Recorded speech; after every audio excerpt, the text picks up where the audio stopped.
الحمد لله وحده لا شريك له والصلاة والسلام على محمد لا نبي بعده ولا رسالة بعد رسالتي ولا نبوة بعد نبوتي ولا كتاب بعد كتابي ولا معصوم بعد اسمتي ولا سنة بعد سنتي ولا أمة بعد أمتي أما بعد قال الله تبارك وتعالى في القرآن المجيد والفرقان الحميد فأعوذ بالله من الشيطان الرجيم بسم الله الرحمن الرحيم قل للمؤمنين يغضوا من أبصارهم ويحفظوا فروجهم صدق الله العظيم وصدق رسوله النبي الكريم ونحن على ذلك لمن الشاهدين والشاكرين والحمد لله رب العالمين سبحانك لا علم لنا إلا ما علمتنا إنك أنت العليم الحكيم رب اشرح لي صدري ويسر لي أمري واحلل عقدة من لساني يفقهوا قولي رب زدني علما رب زدني علما رب زدنی علما۔ میرے محترم بزرگوں اور دوستوں، دینی اور ایمانی بھائیوں، پس پردہ میری آواز کو سننے والی میری ماؤں اور بہنوں،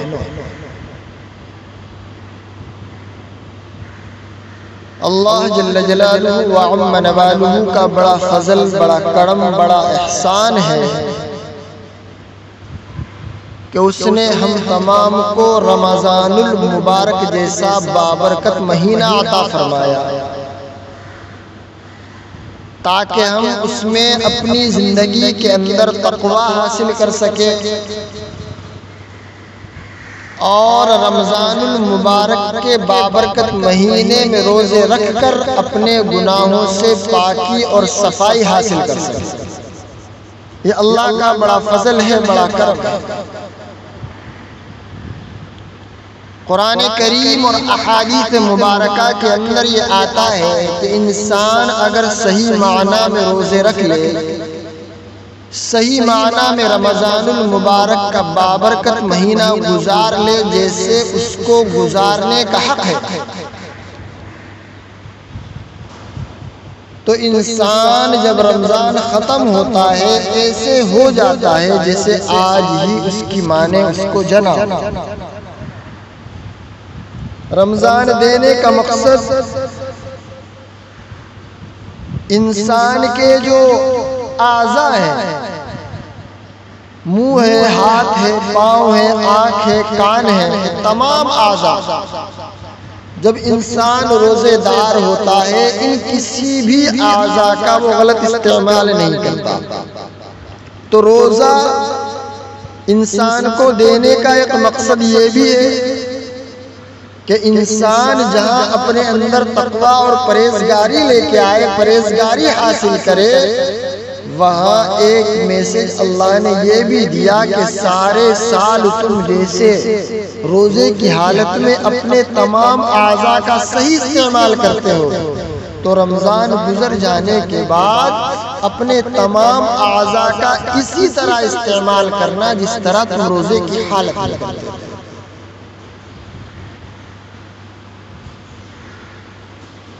صبح میں نے گفتگو آنکھ کے اوپر کی تھی کہ اللہ کی آنکھ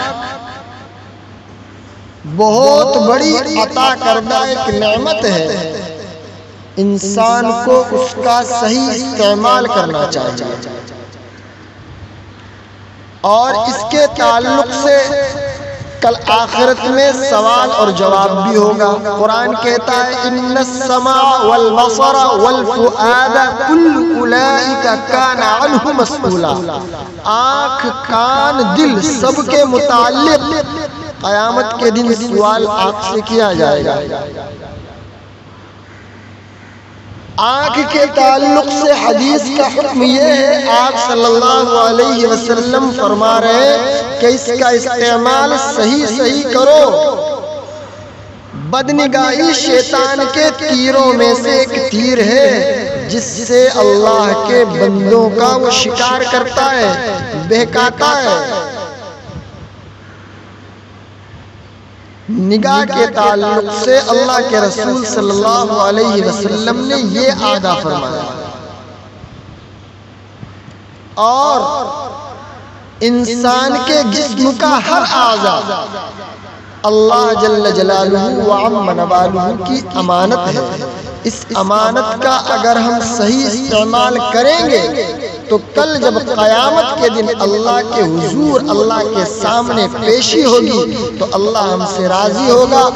اگر اس نعمت عظمیٰ کا ہم غلط استعمال کر کے گئے ہوں گے تو کل قیامت کے دن آخرت میں ہمارے اوپر اللہ کی لعنت اور پھٹکار پڑے گی۔ اور ایسا نہیں ہے کہ اللہ نے ہم کو یہ اعضاء دے دیے اور ان کا کیسے استعمال کرنا ہے یہ بتایا ہی نہیں۔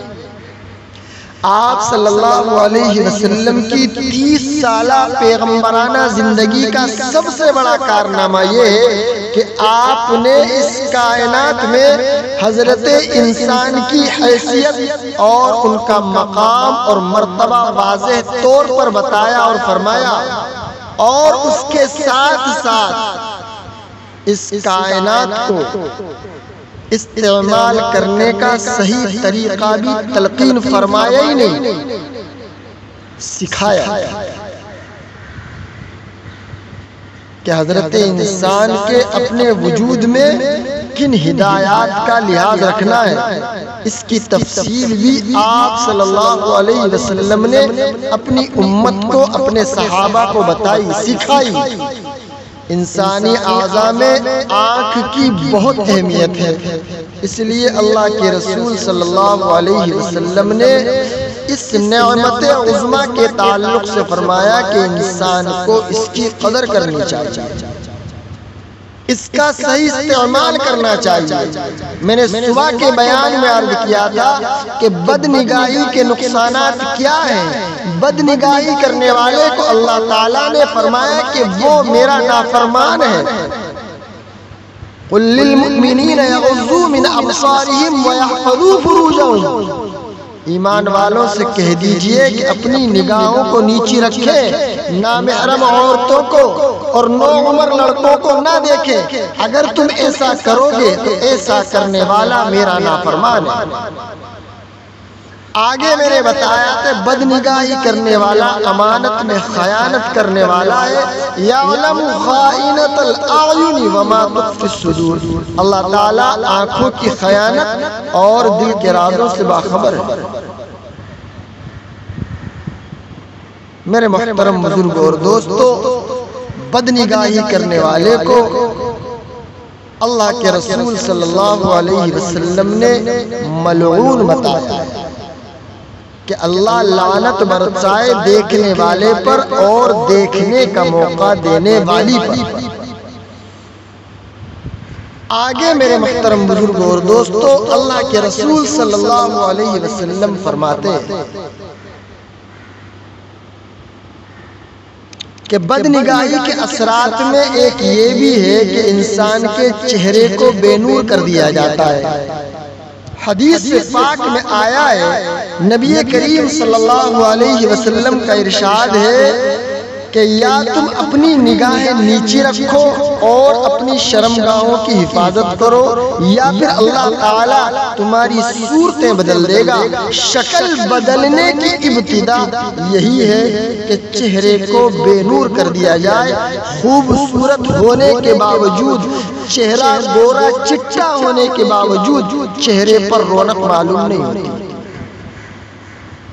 آگے فرمایا کہ بدنگاہی سے انسان کا دل کمزور ہوتا ہے۔ بدنگاہی سے بار بار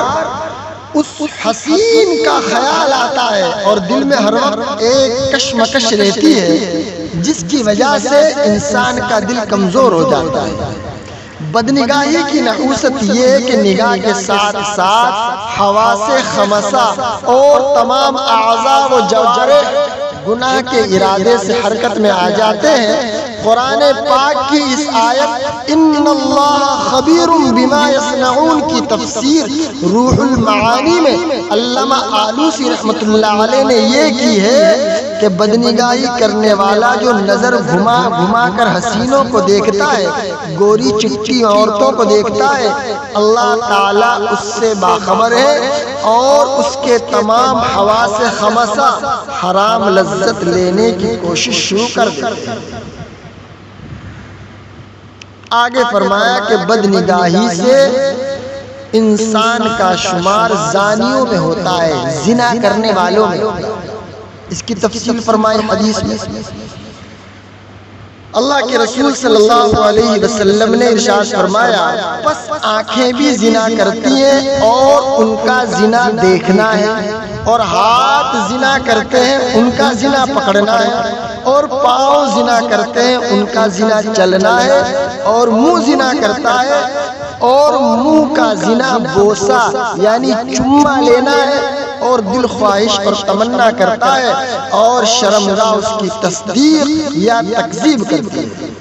یا تو شرمگاہ اس کو یس بولتی ہے اور یہ نہ بولتی ہے۔ حدیث پاک سے میرے محترم بزرگ اور دوستوں معلوم ہوا کہ بدنگاہی کرنے والا آنکھوں سے زنا کرنے والا ہے، اس لیے اس کا شمار زانیوں میں ہوتا ہے، زنا کرنے والوں میں ہوتا ہے۔ لہذا ہمیں چاہیے کہ ہم اپنے آپ کو بدنگاہی سے، بد نظری سے محفوظ رکھنے کی پوری کوشش کریں۔ آگے فرماتے میرے محترم بزرگ اور دوستو، بدنگاہی سے ناشکری میں انسان مبتلا ہو جاتا ہے۔ بدنگاہی سے ناشکری کی عادت ہو جاتی ہے، کیونکہ جب مختلف شکلوں کو دیکھتا ہے تو اپنی بیوی بری معلوم ہوتی ہے، اور ناشکری میں مبتلا ہو کر طرح طرح کی شکایتیں کرتا ہے کہ مجھے اچھی بیوی نہیں ملی، مجھے خوبصورت حسین اور جمیل بیوی نہیں ملی، میرے مقدر میں یہی تھی، نہ اس کی شکل اچھی، نہ اس کا انداز اچھا، نہ اس کا رنگ اچھا، نہ اس کا چال چلن اچھا، وغیرہ وغیرہ۔ اور اگر حسین ہوتی ہے تو کیا کہتا ہے کہ اس میں وہ بات نہیں ہے جو ہونی چاہیے، کیونکہ یہ جو کچھ بھی وہ بول رہا ہے، کر رہا ہے، اس کی حرکات و سکنات ہے، یہ بدنگاہی کا نتیجہ ہے۔ یہ بدنگاہی کر کے خوبصورت سے خوبصورت کو دیکھتا ہے تو اس کو اپنی حسین بیوی بھی اچھی نہیں لگتی، اس کو خوبصورت گھر کے اندر جو حسین اور جمیل بیوی ہے وہ بھی اس کو اچھی نہیں لگتی، اور یہ اس طرح اللہ کی جو اچھی بیوی کی شکل میں اللہ نے اس کو جو نعمت دی تھی اس کی ناشکری کرتا ہے۔ بدنگاہی سے میرے محترم بزرگوں اور دوستو انسان کی بینائی کو نقصان پہنچتا ہے۔ روشنی جو ہوتی ہے نا آنکھ کی، اس کو نقصان پہنچتا ہے، کیونکہ آنکھوں کا شکر اللہ تعالیٰ فرماتا ہے لَإِن شَكَرْتُمْ لَأَزِيدَنَّكُمْ، اگر تم نعمت کا شکر کرو گے تو اس میں زیادتی کروں گا۔ اور بدنگاہی کرنا میرے محترم بزرگوں اور دوستو یہ کیا ہے؟ اگر آنکھوں کا میرے محترم بزرگوں اور دوستو صحیح استعمال کیا جائے، اس کو غلط دیکھنے سے محفوظ رکھا جائے تو یقیناً یہ اللہ کا شکر ادا کرنے کے مترادف ہوگا۔ اگر ہم ایسا نہیں کرتے تو میرے محترم بزرگوں اور دوستو ہم تمام گنہگار ہیں، اللہ اس گناہ سے ہمیں محفوظ فرمائے، ہم تمام کی حفاظت فرمائے۔ غلط نظری کرنے والا، بدنگاہی کرنے والے کو حضرت حکیم الامت مولانا اشرف علی تھانوی نور اللہ مرقدہ فرماتے ہیں کہ یوں تو ہر گناہ کم عقلی اور حماقت اور بے وقوفی کی دلیل ہے، جو یہ گناہ کرتا ہے یہ دلیل ہے کہ اس کی عقل میں خرابی ہے، کہ اتنے بڑے مالک کو وہ ناراض کر رہا ہے جس کے قبضے میں ہماری زندگی، موت، تندرستی، بیماری، راحت، چین، سکون، حسن خاتمہ، سوء خاتمہ، ہر چیز ہے، اچھی موت، بری موت، ہر چیز اس کے ہاتھ ہے۔ اگر انسان کی عقل صحیح ہو تو ہرگز یہ گناہ نہ کرے، لیکن فرماتے ہیں کہ بدگناہی تو، بد نظری تو انتہائی حماقت کا گناہ ہے۔ نہ ملنا نہ ملانا، مفت میں اپنے دل کو تڑپانا۔ جس کو دیکھ رہا ہے، دیکھ کے دل کے اندر مزے لے رہا ہے، آہا کیا حسین و خوبصورت لڑکی جا رہی ہے، تو اس کے بارے میں حضرت فرماتے ہیں کہ نہ ملنا نہ ملانا، مفت میں اپنے دل کو تڑپانا۔ دیکھنے سے وہ حسین مل نہیں جاتی، لیکن دل بے چین ہو جاتا ہے اور اس کی یاد میں تڑپتا رہتا ہے، جبکہ اس کا حاصل تو کچھ بھی نہیں ہے۔ یہ انسان لا حاصل چیز کے پیچھے اپنے وقت کو برباد کرنے والا یقیناً کم عقل اور احمق ہے۔ اللہ ہمیں اور آپ کو، میرے محترم بزرگوں اور دوستو، اس چیز سے اپنی پناہ میں رکھے اور اس چیز سے، بد نظری سے ہم تمام کی حفاظت فرمائے۔ بد نگاہی سے میرے محترم بزرگوں اور دوستو، بد نظری سے ظلمت پیدا ہوتی ہے۔ بد نگاہی ایسا گناہ ہے کہ اپنے اثر سے تمام عبادت کے نور کو بیکار کر دیتا ہے، اس لیے اس کا اہتمام سے علاج کرنا چاہیے۔ جو اللہ والے ہوتے ہیں انہوں نے لکھا ہے کہ بد نگاہی سے آنکھوں میں ایک ظلمت پیدا ہو جاتی ہے کہ اس کو اللہ والا اگر ایک بار دیکھ لے تو وہ پہچان لیتا ہے کہ اس شخص کی نگاہ پاک نہیں، اس کی نگاہ کے اندر ایک ظلمت پیدا ہو جاتی ہے۔ وہ کسی اللہ والے کی مجلس میں جائے تو اللہ والے فوراً پہچان لے گا کہ اس کی نگاہ پاک نہیں ہے، یہ نگاہ کا صحیح استعمال نہیں کرتا ہے۔ ہم میرے محترم بزرگوں اور دوستو اگر نگاہ کا صحیح استعمال نہیں کریں گے تو صحیح اور غلط کی، حق اور باطل کی ہمارے اندر سے تمیز ختم ہو جائے گی۔ اس کا ایک نقصان یہ بھی ہے کہ حق اور باطل، سنت اور بدعت کی انسان کے اندر سے تمیز ختم ہو جائے گی، قوت بصیرت چھن جاتی ہے، شیطان اس کو شک میں ڈال دیتا ہے، نیک لوگوں سے اس کے دل کے اندر برائیاں، دماغ میں گندگی بھر دیتا ہے شیطان، حتیٰ کہ اسے دینی شکل اور صورت والے لوگ برے لگنے لگتے ہیں، جن کی شکل اور صورت دینی ہوتی ہے، دیندار والی ہوتی ہے، ان لوگوں سے اس کو نفرت ہو جاتی ہے۔ میرے محترم بزرگوں اور دوستو، آخر ہوتا کیا ہے کہ اپنے آپ کو وہ انسان حق پر سمجھتا ہے اور بلا آخر ایمان سے محروم ہو کر جہنم رسید ہو جاتا ہے۔ بد نگاہی سے میرے محترم بزرگوں اور دوستو ایک نقصان یہ ہے کہ برکت سے محروم ہو جاتا ہے وہ انسان۔ بد نگاہی کے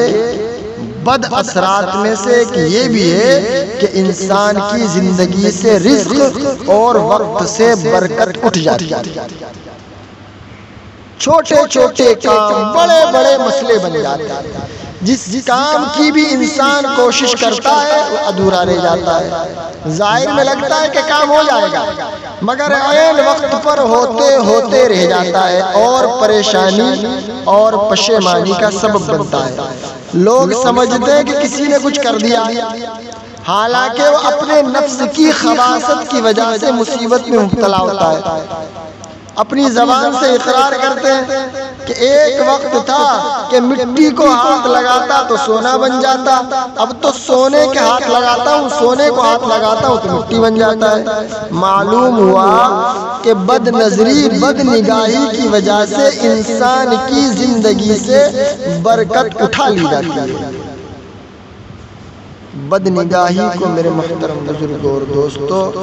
علماء نے کہا ہے کہ یہ بد نگاہی شرک خفی۔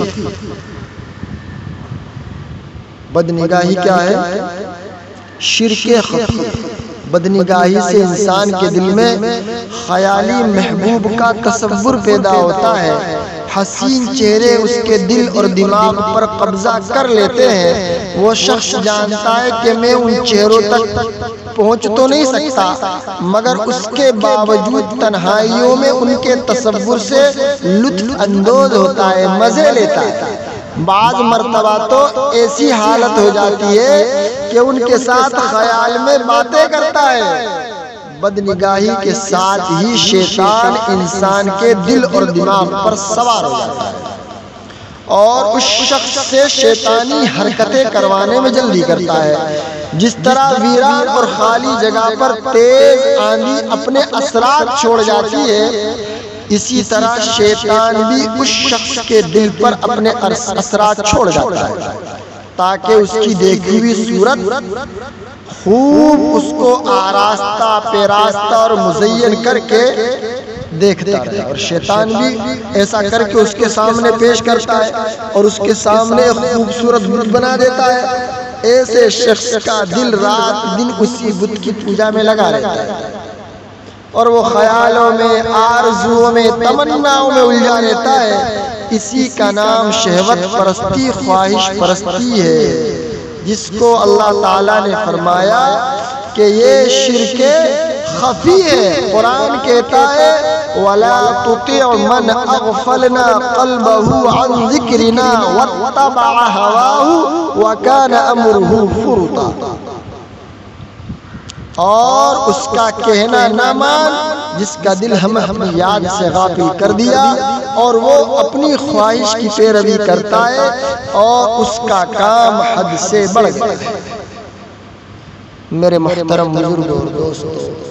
بدنگاہی پر اتنا لمبا چوڑا بولنے کا مقصد یہ ہے کہ آج ہمارے گھروں کے اندر ہر چھوٹے بڑے، مرد بچے بوڑھے، ہر ایک کے پاس ہر غلط چیز تک رسائی ایک دم آسان ہے۔ ایک موبائل میں کلک کرو، ہر غلط چیز آپ کے سامنے موجود ہے۔ بدنگاہی کا جو آج بتانے کا مقصد یہی ہے کہ یہ انسان بدنگاہی کے ذریعے اللہ کا نافرمان کہلاتا ہے۔ موبائل کے اندر غلط چیز دیکھتا ہے، نظروں سے دیکھتا ہے، اللہ کا اس کے اوپر غضب نازل ہو رہا ہوتا ہے اور اس کو خبر بھی نہیں ہوتی۔ روزہ دینے کا مقصد یہی ہے اللہ کا کہ انسان تنہائی اختیار کرتا ہے۔ موبائل کے اندر جب غلط چیز دیکھتا ہے تنہائی اختیار کرتا ہے، آگے دیکھے گا، پیچھے دیکھے گا، دائیں دیکھے گا، بائیں دیکھے گا، اگر وہ نہیں دیکھتا تو اوپر نہیں دیکھتا کہ میرا رب ہر جگہ موجود ہے، وہ مجھے دیکھتا ہے۔ بتانا مقصود یہی ہے میرے محترم بزرگوں اور دوستو، اللہ نے رمضان کا مبارک مہینہ دیا، ہم تمام کو روزے دیے۔ ہم روزے میں جس طرح اپنے آنکھ کا غلط استعمال نہیں کرتے، سارا سال ہم اس آنکھ کو اسی طرح استعمال کرنے والے بنے جس طرح ہم نے رمضان میں روزے کی حالت میں استعمال کیا ہے۔ اللہ ہم تمام کو روزے کے ذریعے یہی بتانا چاہتا ہے۔ نہیں تو میرے محترم بزرگوں اور دوستو، بدنگاہی کے میں نے نقصانات آپ کو گنوائے ہیں کہ بدنگاہی کرنے والا اللہ کا نافرمان ہوتا ہے، بدنگاہی کرنے والا امانت میں خیانت کرنے والا ہے، بدنگاہی کرنے والا ملعون ہوتا ہے، بدنگاہی کرنے والے کے چہرے سے نور کو ختم کر دیا جاتا ہے، بدنگاہی کرنے والے کے دل کو کمزور کر دیا جاتا ہے، بدنگاہی کرنے والے کا شمار زانیوں میں ہوتا ہے، بدنگاہی سے ناشکری میں انسان مبتلا ہوتا ہے، بدنگاہی سے انسان کی آنکھ کی روشنی کو نقصان پہنچتا ہے، بدنگاہ کرنے والے انسان کو کم عقل اور احمق کہا گیا ہے، بدنگاہ جو کرتا ہے اس انسان کی زندگی سے سکون ختم ہو جاتا ہے۔ بدنگاہی کرنے والا انسان ہمیشہ ذلیل الخوار ہوتا ہے۔ بدنگاہی کرنے سے انسان کی زندگی ظلمت سے بھر جاتی ہے، ظلمت اس کے اندر پیدا ہو جاتی ہے۔ بدنگاہی میرے محترم بزرگوں اور دوستو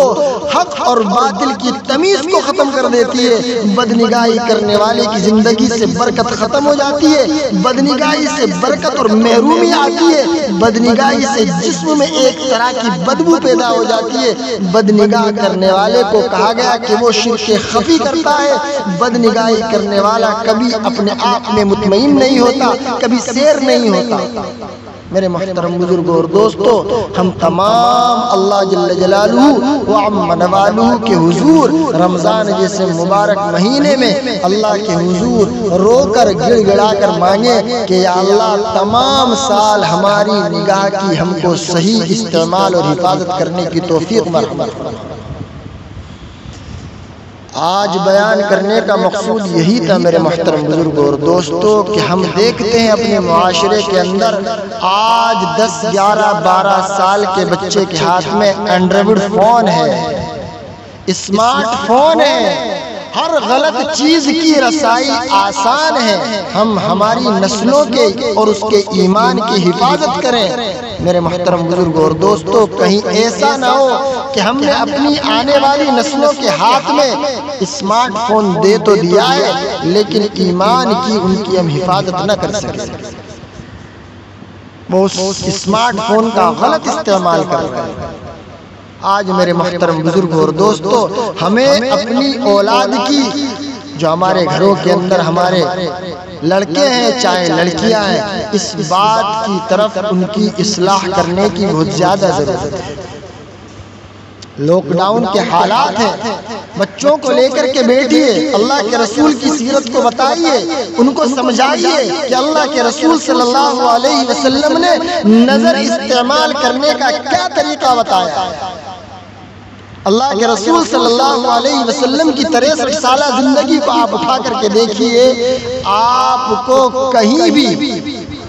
ایسی اللہ کے رسول کی زندگی نہ ملے گی کہ جہاں آپ کی اللہ کے رسول صلی اللہ علیہ وسلم کی زندگی رہنمائی نہ کرے، مکمل آپ کی رہنمائی کرے۔ آپ لاک ڈاؤن کے حالات میں گھر میں قید ہیں، آپ کے گھر میں آپ کی بیٹیاں ہیں، آپ کے جوان اور جوان ہونے کے قریب بچے ہیں، آپ ان کو موبائل دیے ہیں، اسمارٹ فون دیے ہیں، میں منع نہیں کرتا دیجئے، لیکن ان کے استعمال کا صحیح طریقہ ان کو بتائیے کہ اللہ کا غضب کیا کرنے سے نازل ہوتا ہے، اللہ کیا تم کرو گے آنکھ سے تو اللہ ناراض ہوگا، اور اگر اللہ ناراض ہوگا تو انسان کی دنیا بھی برباد ہے اور دنیا کے بعد جو ہمیشہ والی زندگی ہے، ہمیشہ والی زندگی ہے، وہ بھی خراب ہے۔ آج ہم میرے محترم بزرگوں اور دوستو اپنی اولاد کو لے کر کے بیٹھیں، سمجھائیں کہ اللہ کے رسول صلی اللہ علیہ وسلم کی تعلیمات کیا ہے، روزہ ہم سے کیا چاہتا ہے کہ میرے بچوں روزے کے اندر جیسے ہم زبان کا صحیح استعمال کرتے ہیں، ہاتھ کا صحیح استعمال کرتے ہیں، قدم کا، زبان کا، پاؤں کا، دماغ کا، دل کا، ہر چیز کا روزے کی حالت میں صحیح استعمال کرتے ہیں، اللہ جل جلالہ و عم نوالہ سارا سال جب ہم روزے سے نہیں ہوں گے، اللہ ہم تمام کے تمام اعضاء کو اسی طرح استعمال کرتے ہوئے دیکھنا چاہتے ہیں کہ جس طرح ہم روزے میں زبان کا صحیح استعمال کر رہے تھے، بغیر رمضان کے بغیر روزے کے ہم زبان کا اسی طرح استعمال کریں جس طرح ہم روزے کی حالت میں کر رہے تھے۔ ہم آنکھ کا ویسے استعمال کریں کہ روزے کی حالت میں ہم نے ہر غلط چیز کو اس آنکھ سے نہیں دیکھا، تو بغیر روزے کے جب رمضان ہم سے رخصت ہو جائے گا، روزے ہم سے چلے جائیں گے، تو ہم اس آنکھ کا ویسے ہی استعمال کرنے والے بنے جیسا ہم روزے اور رمضان کی حالت میں کرتے تھے۔ دعا بھی کریں میرے محترم بزرگوں اور دوستو اللہ جل جلالہ عم نوالہ سے کہ اللہ تعالی ہم تمام کو آنکھوں کا صحیح استعمال کرنے کی توفیق مرحمت فرمائے اور آنکھوں کی قدردانی کرنے کی توفیق عطا فرمائے۔